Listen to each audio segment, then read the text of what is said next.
Hi guys, Veronica here. I figured before I submit my entry to the SGA challenge of this month, I decided to continue my story on how I became a LarryBoy fan. So, here it is. That felt awkward.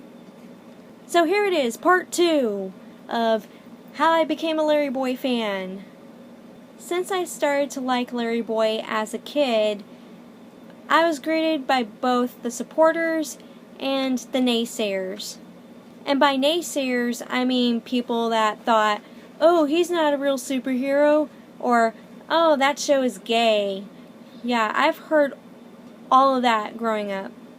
Especially in the 6th grade, because I would have a drawing of LarryBoy posted inside my locker, and every time I open it, he's right there.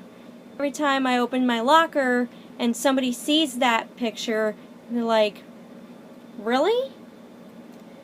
Who the heck is that? And why does he have toilet plungers for ears? Sorry, I got a little tongue-tied there. I just did it just now. Why does he have toilet plungers for ears? It's like, I didn't know what answer to give them because, I don't know, I wasn't the one that came up with the costume design. And with the naysayers came bullies. I was picked on for even liking the show, like, to begin with. And what's really strange is that the naysayers that would come to me and say that, oh, he's not a real superhero, he's nothing compared to Batman or other superheroes. The strangest thing is that they've never seen the show for themselves. While that's going on, I used to watch Rumor Weed over and over and over. It was like my favorite LarryBoy episode of the time. Like, this was before Bad Apple. Like, understand that. Pre-Bad Apple. And then came a time when I was still 11. My family was all, oh, you need to cut back on watching LarryBoy. Why not watch something else?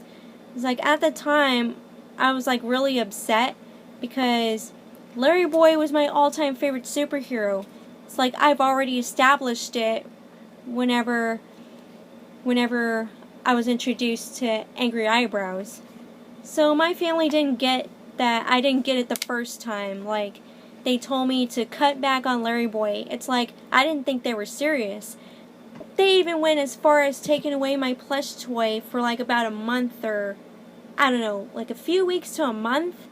Yeah, and that got me really depressed. And it's like, oh, they solved something. It's like, they solved the reason why I'm being picked on in school.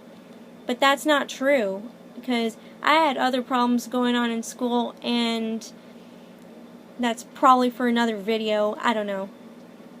I just remember being down, so down that I didn't want to talk to anybody.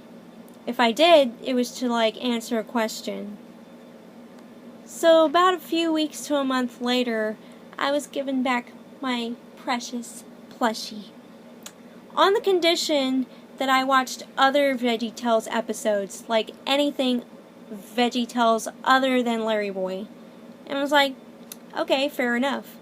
But at the time that I got my plushie, my LarryBoy plushie taken away from me, and being forbidden to watch LarryBoy videos, it's like I was so mad at my family.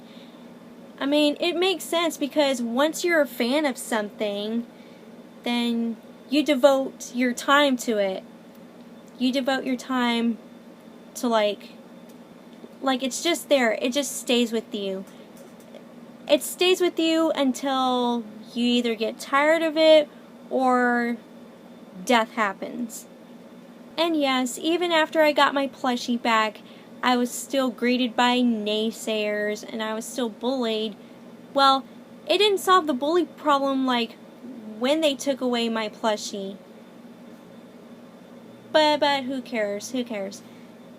Now, the naysayers and bullies didn't stop there.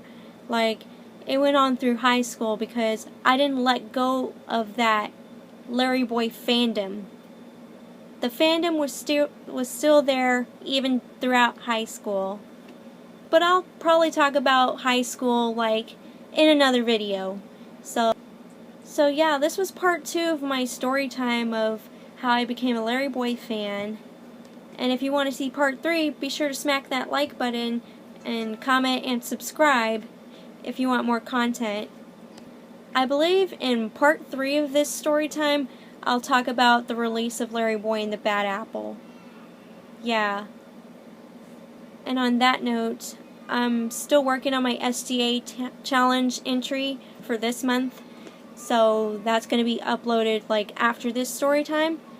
So I gotta get to work. So see you guys.